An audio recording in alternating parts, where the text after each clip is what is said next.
Welcome to my channel सानी education hub. आप सभी का स्वागत है हमारे चैनल सानी एजुकेशन हब में। आज हम लोग इंडियन कॉन्स्टिट्यूशन के बारे में पढ़ेंगे और कुछ पढ़ेंगे फंडामेंटल ड्यूटीज़ के बारे में, फंडामेंटल राइट्स के बारे में और हमारा संविधान किस प्रकार से बना है। अगर हम लोग एक इंडियन है, एक भारतीय है, तो हम लोग का भी अधिकार है कि हम लोग अपने कॉन्स्टिट्यूशन को जानें और समझें। या फिर अगर आप स्टूडेंट हैं तो इस दृष्टि से आपको ये जानना ज़रूरी हो जाता है कि आपके प्रतियोगी परीक्षाओं में या फिर कॉम्पिटिटिव एग्ज़ाम्स में अक्सर ऐसे क्वेश्चंस मिलते हैं कि फंडामेंटल ड्यूटीज़ से रिलेटेड क्वेश्चंस या फिर कॉन्स्टिट्यूशन से रिलेटेड क्वेश्चंस, इंडियन कॉन्स्टिट्यूशन हमारा भारतीय संविधान से रिलेटेड क्वेश्चंस आपको मिलेंगे। तो इसके बारे में हमें समझना बेहद ज़रूरी है। ओके, तो अगर आप लोग एक इंडियन हैं और एक भारतीय हैं तो आपको ये सब जनरल चीज़ें जाननी ज़रूरी हैं। ओके, तो आइए हम लोग देखते हैं और समझते हैं कुछ चीज़ें हैं जो हमें आप और सबको जानना ज़रूरी है। यहाँ पर संविधान के विभिन्न प्रावधान व उनके स्रोत हैं, यानी कि कुछ संविधान में हम लोग का जैसे कि हम लोग जानते हैं कि हमारा संविधान, हमारा जो कॉन्स्टिट्यूशन है वो विभिन्न स्रोत से बना है, मतलब कि बहुत सारे देश के कॉन्स्टिट्यूशन को पढ़ा गया है। कुल मिलाकर 60 कंट्री को पढ़ा गया, 60 कंट्री के कॉन्स्टिट्यूशन को पढ़ा गया। उसके बाद जाकर कहीं हम लोग के देश का, हमारे अपने देश इंडिया का कॉन्स्टिट्यूशन बना। ओके, तो ये हमारा कॉन्स्टिट्यूशन बना 60 देशों के कॉन्स्टिट्यूशन पढ़ने के बाद।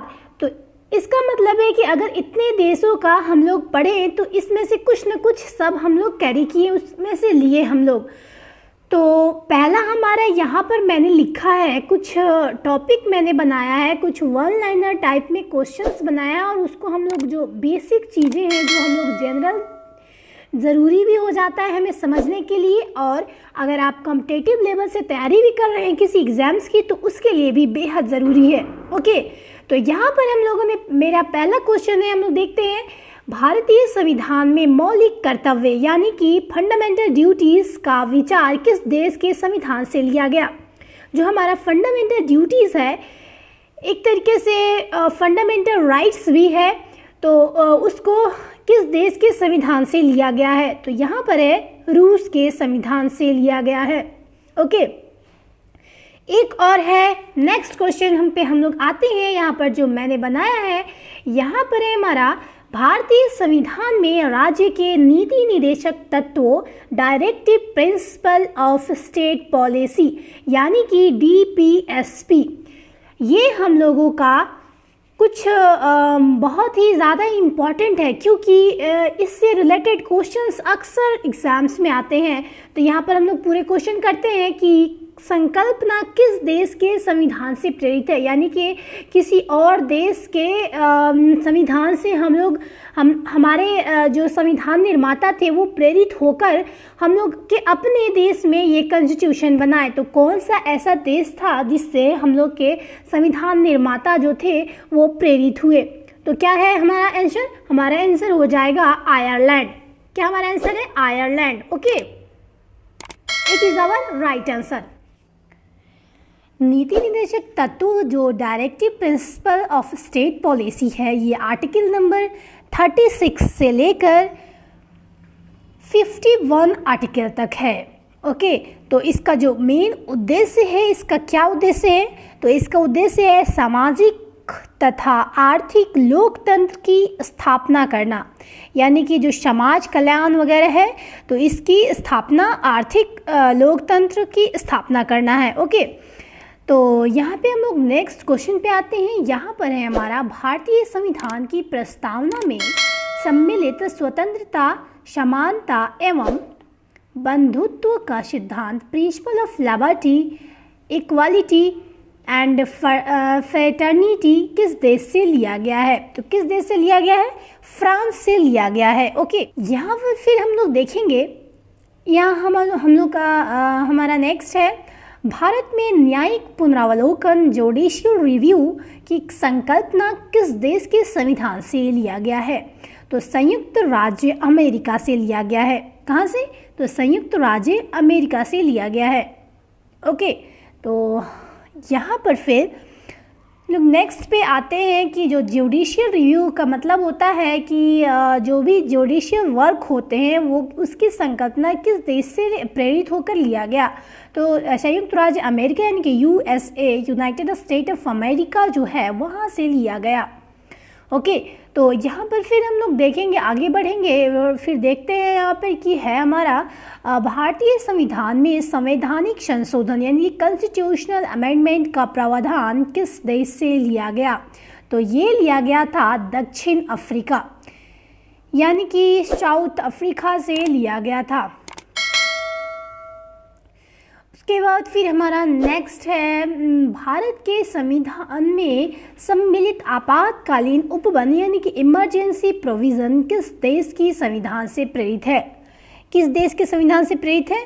तो जर्मनी से प्रेरित है। ओके, यहाँ पर फिर हम लोग देखेंगे शक्तिशाली केंद्र के साथ भारत की संघात्मक व्यवस्था यानी कि फेडरल सिस्टम किस देश के संविधान से प्रेरित है? तो ये हमारा कनाडा से प्रेरित है। कहाँ से? कनाडा से। जैसे कि अभी मैं बता रही हूँ कि फेडरल सिस्टम क्या है, क्योंकि ये समझना, छोटे छोटे टॉपिक समझना हमें बेहद ज़रूरी हो जाता है। अगर हम लोग नहीं समझते हैं तो क्वेश्चंस हमारे दिमाग से बिल्कुल निकल जाएंगे और अगर हम लोग एग्ज़ाम्स में बैठेंगे तो हम लोग अच्छे से नहीं समझ पाएंगे और हमें याद दिमाग में नहीं रहेगा। तो हम लोग फेडरल सिस्टम समझने की कोशिश करते हैं। तो जैसे कि यहाँ हम लोग का यहाँ मैं एक थोड़ा सा ड्रॉ करके कुछ समझाने की कोशिश करती हूँ। जैसे कि हमारा यहाँ मैं एक इंडिया की फिगर ड्रॉ करती हूँ शॉर्ट में। ओके, जैसे कि यहाँ हमारा दिल्ली है, तो ये हमारा केंद्रीय शासन हो गया। यहाँ से केंद्रीय शासन हमारा करता है, हमारा केंद्र शासन करता है, हमारा केंद्र शासन हमारा चारों ओर शासन करता है। ओके, तो हमारा केंद्र चारों ओर शासन करता है, यहीं से हमारा केंद्र शासन करता है चारों ओर। एक हो गया। लेकिन हमारे जो राज्य हैं, हमारे जो छोटे छोटे राज्य हैं, वो लोग भी बिल्कुल स्वतंत्र हैं अपने किसी भी फैसले को, कहीं भी कोई डिसीजन, जैसे कि यहाँ पर जो छोटे छोटे राज्य हैं, जैसे कि यहाँ पर है ये राजस्थान, ये गुजरात, यहाँ पे महाराष्ट्र और ये MP, और यहाँ पे जैसे जो भी राज्य हैं सब बिल्कुल भी फ्री हैं अपने राज्य, अपने प्रांत के लिए कोई भी डिसीज़न लेने के लिए कि वो लोग उन लोगों के राज्य में क्या करना है क्या नहीं, वो लोग बिल्कुल अपने लिए फ्री हैं। ठीक है, लेकिन ये जो केंद्रीय है ये भी पूरे केंद्र से, ये चारों तरफ से ये शासन कर रही है। ये केंद्र सरकार हमारी हम लोग के ऊपर से पूरे इंडिया में हमारा शासन कर रही है। लेकिन जो ये है, ये मुझे उम्मीद है आप लोग समझ गए होंगे। तो मैं आगे बढ़ती हूँ आगे क्वेश्चन की तरफ। ओके, तो नेक्स्ट है हमारा, इसका मतलब हुआ कि हम लोग अगर दो तरह से शासन हो रहा है और बिल्कुल दोनों आज़ाद हैं, एक दूसरे से किसी को कोई नुकसान और कोई किसी तरह का ये नहीं है, तो हम लोग कह सकते हैं कि वो संघात्मक यानी कि फेडरल सिस्टम है। ओके, तो यहाँ पर है भारत के संविधान में सम्मिलित समवर्ती सूची कंकरेंट लिस्ट किस देश से ली गई है? यानी कि ये कंकरेंट लिस्ट किस देश से ली गई है? यहाँ पर इमरजेंसी प्रोविज़न के बारे में बताया गया है जो जर्मनी देश से लिया गया है।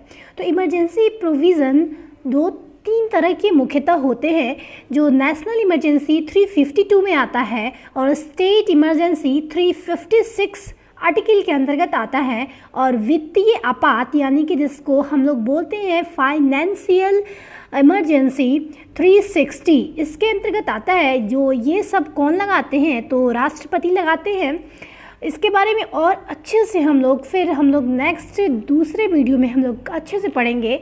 और बाकी और सब वीडियो के लिए आप लोग हमारे डिस्क्रिप्शन बॉक्स में जाकर देख सकते हैं। और भारत के संविधान में सम्मिलित समवर्ती सूची कंकरेंट लिस्ट किस देश से ली गई है? तो ऑस्ट्रेलिया से। किस देश से ली गई है? तो ऑस्ट्रेलिया से। ओके, तो फिर यहाँ पर फिर हम लोग का नेक्स्ट है हमारा भारतीय संविधान में निहित विधि द्वारा स्थापित प्रक्रिया प्रोसेस एस्टैब्लिश्ड बाय लॉ किस देश के संविधान से ग्रहण की गई है? तो विधि द्वारा स्थापित प्रक्रिया जो होती है तो ये क्या है? तो ये है हमारे संविधान के भाग 3 जो है। हमारे कुल कितने भाग हैं संविधान में? तो संविधान में हमारे कुल मिलाकर 22 भाग हैं। और आर्टिकल पूरे कितने हैं? तो 395 हैं अभी। और शेड्यूल्स भी हैं। तो ये हमने एक और मैंने इससे पहले वीडियो बनाया है पॉलिटी का, उसमें मैंने और भी अच्छे से बताया है, आप लोग देख सकते हैं। ओके, तो यहाँ पर है कि संविधान के प्रोसेस ऑफ एस्टैब्लिश्ड के बारे में मैं बता रही थी। तो यहाँ पर है कि अनुच्छेद 21 के बारे में जो है, अनुच्छेद 21 जो कि प्राण एवं दैहिक का अधिकार देता है, में यह लिखा हुआ है भाग 3 में यह लिखा हुआ है कि किसी भी व्यक्ति से विधि द्वारा स्थापित प्रक्रिया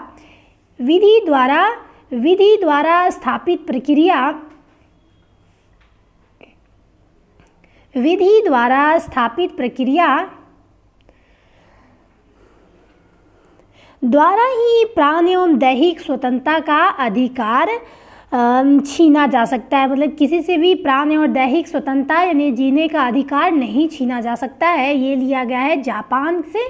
ठीक है, ये लिया गया है कहाँ से?